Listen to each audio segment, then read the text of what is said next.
Structure के बारे में ढेर सारी अपडेट डेली आते हैं और कुछ दिनों बाद मैं आपको एक बहुत अपनी एनालिसिस का वीडियो देने वाला हूं, जिसमें मेरे पास करीब मोर देन 1000 पेशेंट्स के रिकॉर्ड्स हैं कि उसमें वास्तव में कितने पेशेंट ठीक हुए, कितने नहीं हुए, नहीं ठीक हुए मरीज़ों के कॉज क्या क्या थे, ठीक हुए मरीज़ों में क्या ऐसा था जिसकी वजह से वो ठीक हो गए, और ढेर सारी ऐसी चीज़ें हैं। लेकिन आज की डेट में मैं कुछ बहुत इंपॉर्टेंट चीज़ें आपसे शेयर करना चाहूँगा regarding to the case history and regarding to the approach of urethral structure patient in homeopathy. So बने रहिए हमारे इस वीडियो के लास्ट तक। आज मैं कुछ नई इन्फॉर्मेशन आपको देने वाला हूँ स्ट्रक्चर के रिगार्डिंग, और ख़ास करके हमारे प्लान ऑफ ट्रीटमेंट के अकॉर्डिंग मोडस ऑपरेंडी, और यहाँ तक कि जो हमारा ट्रीटमेंट है बाकी लोगों से थोड़ा सा अलग क्यों है, और हमने क्या ऐसा नया चीज़ पाई जिसकी वजह से रिस्पॉन्स बेटर है in comparison to the other one also. बने रहिए हमारे इस यूट्यूब चैनल के लास्ट तक। यदि ये वीडियो आपको अच्छे लग रहे हो तो शेयर करिए, लाइक करिए, और अभी तक यदि आपने हमारा चैनल सब्सक्राइब नहीं किया है तो ज़रूर करिए ताकि फर्दर हेल्थ वीडियोज़ आपको मिलते रहें। So let us start now.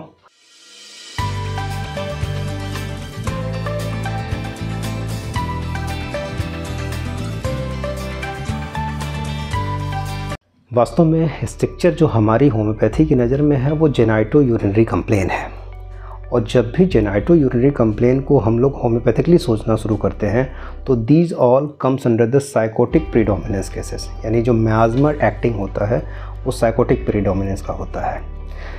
बिना कारण के दुनिया में कुछ भी नहीं होता है। आप मेरा वीडियो भी देख रहे हैं तो बिना किसी कारण के नहीं देख रहे होंगे। तो कॉज तो किसी भी फिनोमेना के पीछे ज़रूर कुछ ना कुछ होता है। ढेर सारे मरीजों से मैं केस हिस्ट्री लेता हूँ कि इन्फेक्शन कॉज तो नहीं था, या फिर कुछ और कॉजेज़ तो नहीं थे, कहीं कोई सेक्सुअल कांटेक्ट तो नहीं था, कहीं कोई आपकी बैड हैबिट्स तो नहीं थी जस्ट लाइक मैस्टरबेशन या ओनेनिज्म। तो सबकी अपनी अलग अलग कहानी, कोई ज़रूरी नहीं वेरी फर्स्ट टाइम में कोई पेशेंट अपनी केस हिस्ट्री में क्लियरली बता दे। लेकिन विश्वास मानिए, जब तीसरी चौथी बार केस हिस्ट्री में मरीज़ का कॉन्फिडेंस मैं अचीव कर लेता हूँ, मरीज़ हमारे फेवर में रहता है, तो मैं उससे पूछता हूँ तो उसमें कुछ ना कुछ कारण निकल के आते हैं। करीब 25% केसेस में कहीं ना कहीं सेक्सुअल ट्रांसमिशन है। वेरी फर्स्ट टाइम में जब फॉर्मेट लोग भरते हैं तो ये बात नहीं बताते हैं। सो इन सब चीज़ों को हम रूल आउट नहीं कर सकते हैं। इन्फेक्शन हुआ, भाई इन्फेक्शन यदि आप बोलते हैं कि बाथरूम की वजह से हुआ, बाकी किसी और वजह से हुआ, लोकल हाइजीन मेंटेन करने की वजह से हुआ, तो ये भी तो जानना ज़रूरी है। उसी टॉयलेट का यूज़ बाकी लोग कर रहे हैं तो बाकी सभी लोगों को ऐसा क्यों नहीं हो रहा है? दैट्स वाई कि कुछ तो ऐसा है आपकी, हो सकता है उस पर्टिकुलर इन्फेक्शन से सेंसिटिविटी ज़्यादा हो गई हो, इसलिए आपको डेवलप हो रहा हो। So multiple of the causes हैं। कई पेशेंट ऐसे भी हैं जिन्होंने जो इफेक्टिव वेज ऑफ ट्रीटमेंट को नहीं अडॉप्ट कर पा रहे हैं, तो उनके लिए भी मैं कुछ सोच रहा हूँ आने वाले फ्यूचर में यदि हमारे पास कुछ ऐसा ऑप्शन आया कि पैसिव मोड में ही हम उनका मेडिकेशन कर सकें या फिर कुछ दवाइयाँ सजेस्ट कर सकें। आने वाले टाइम में मैं गूगल मीट पे या फिर यूट्यूब पे लाइव इसके बारे में लोगों को एजुकेट करूँगा कि कैसे अपने आप को बचाएं। कई पेशेंट ऐसे भी हैं जो यूरेथ्राइटिस के कंडीशन में हमारे पास आ रहे हैं कि अभी स्ट्रक्चर डेवलप नहीं हुआ लेकिन presentation is just like the structure. So यही वो समय होता है जिस समय सबसे आसानी से आप इसे ठीक कर सकते हैं। यदि नहीं ठीक कर पाएंगे तो that will be ultimately leads in the form of structure. It may be, it may not be. तो हम क्या इंतज़ार करें कि वो स्ट्रक्चर के फॉर्म में टर्मिनेट हो तब जाके हम उसका इलाज शुरू करें? ऐसा नहीं है। ज़रूरी ये है, होम्योपैथी और एलोपैथिक में ये बेसिक डिफरेंस होता है कि एलोपैथी ये मानती है कि जब तक डिजीज़ सेटल नहीं हो जाएगी तब तक हम प्रिकॉशनली इलाज नहीं कर सकते, और होम्योपैथी ये बोलती नहीं, डिजीज़ सेटल होने के पहले ही आप इलाज शुरू कर दीजिए, वो ज़्यादा अच्छा टाइम है। यदि आपने ऐसा कर लिया तो नो डाउट डिजीज़ के प्रॉपरली सेटल होने से आप रोक सकते हैं और मरीज़ को कम्प्लीटली ठीक कर सकते हैं। ये first stage of the disease होती है जहाँ तुरंत के तुरंत यदि intervention of the homeopathic medicine की जाए तो रिज़ल्ट बहुत अच्छे मिल जाते हैं। कई पेशेंट ऐसे हैं जो ट्रीटमेंट की कॉस्ट होने की, ज़्यादा कॉस्टली होने की वजह से इलाज नहीं ले पाते हैं। कई लोगों ने हमें अपडेट किया कि सर गुनगुना पानी पीने से ही, और जो आपने प्रिकॉशंस बताए हैं, जो योगा बताया उसी तरीके से ठीक है।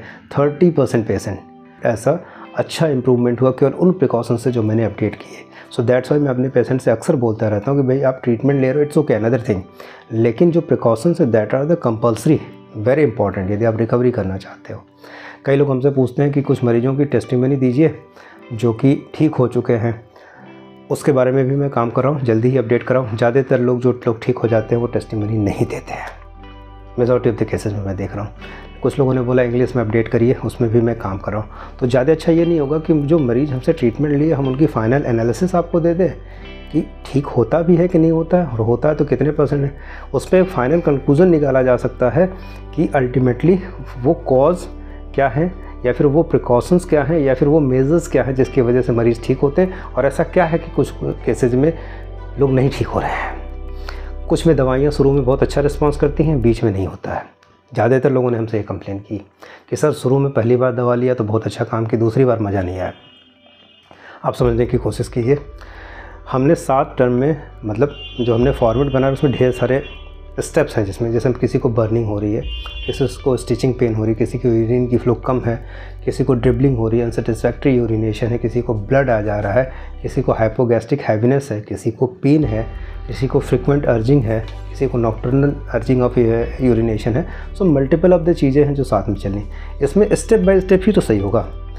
जो सबसे लास्ट में सही होता है वो यूरिन का फ्लो सही होता है। कई लोगों की बाइफर्केटेड यूरिन है, तो ऐसे कंडीशन में मरीज को बताना पड़ता है कि बहुत बड़ी दिक्कत नहीं, यदि यूरिन की फ्लो ठीक है, इंटैक्ट है, तो you don't bother about that bifurcated urine.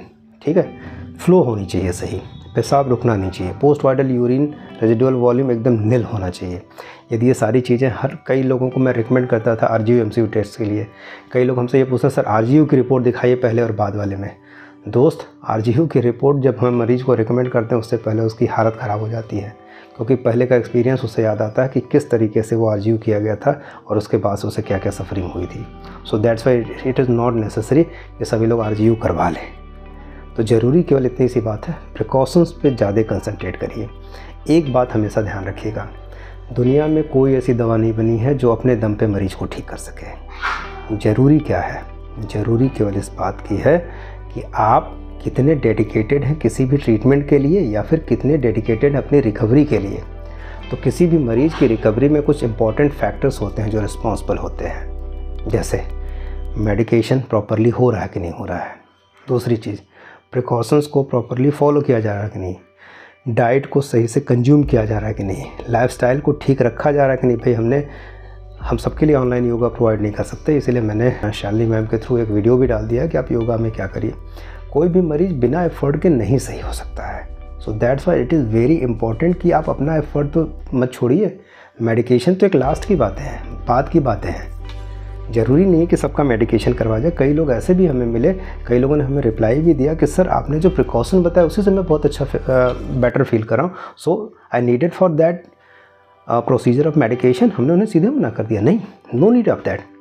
एक सबसे इम्पॉर्टेंट चीज़ जो मैं आपको शेयर करना चाहूँगा, आपकी पहले कंप्लेन 100% थी, दवा दी जाती है 1 महीने की, चाहे 1.5 महीने 2 महीने की, कंप्लेन आधी हो जाती है, तो आपकी 50% ही कंप्लेन बची ना।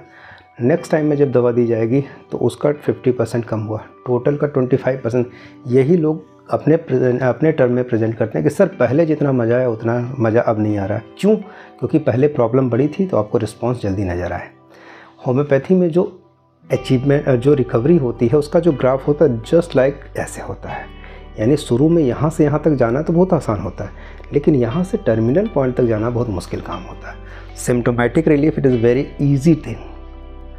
मैं आपको चैलेंज करता हूँ कि किसी को भी यदि सफरिंग हो रही हो, मैं होम्योपैथिक मेडिसिन के थ्रू रिलीफ जल्दी दे देता हूँ, लेकिन वो प्रॉपर रिकवरी में कन्वर्ट करना it is a very difficult task. That's why we needed proper case history. 4 stage का ट्रीटमेंट है, मैं अक्सर लोगों को बताता हूँ। फर्स्ट स्टेप में आपको सिम्टोमेटिक रिलीफ मिलना शुरू हो जाता है, सिग्निफिकेंट सिम्टोमेटिक रिलीफ शुरू के 3 से 4 महीने में। दूसरे स्टेज में सिम्टोमेटिक रिलीफ जो होता है वो प्रॉपर होता है, और उसके साथ जो फ्लक्चुएशन ऑफ द सिम्टम्स होते हैं वो बंद हो जाते हैं, मतलब अप्स एंड डाउन नहीं होते हैं। थर्ड स्टेज में ऑर्गेनिक रेमेडी के साथ कॉन्स्टिट्यूशनल मेडिसिन यूज़ की जाती है, जहाँ की दवाइयों की मात्रा धीरे धीरे कम हो जाती है। और लास्ट स्टेज में ऑफ एंड ऑन में दवाइयाँ दे के दी जाती हैं कि मरीज़ ठीक हो चुका है या फिर उसको दवा की और फर्दर ज़रूरत है।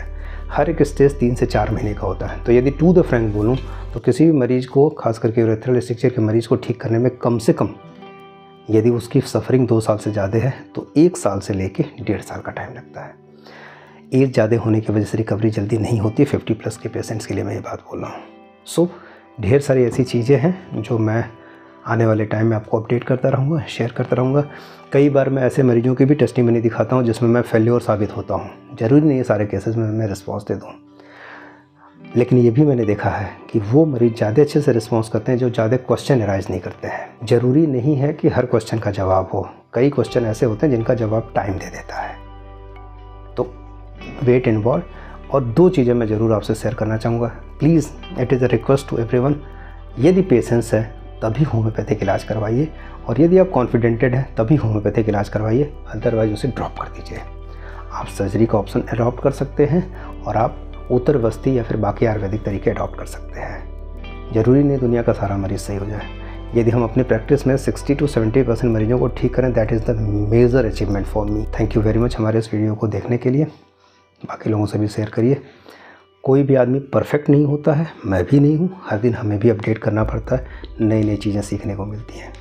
बहुत कन्फ्यूज़न होता है हाई ब्लैडर नेक कंडीशन में, स्ट्रक्चर के केसेज में। बहुत से मरीज ऐसे आ रहे हैं जिनको बंडल ऑफ द सिम्टम्स हैं, लेकिन पूरी इन्वेस्टिगेशन के बाद कुछ नहीं है। क्यों? क्योंकि पैरासिम्पैथेटिक नर्वस सिस्टम अपना रोल प्ले कर रहा है। समझना ज़रूरी होता है। Thank you very much. मैं डॉक्टर अतुल कुमार सिंह, निरामय होम्योपैथी।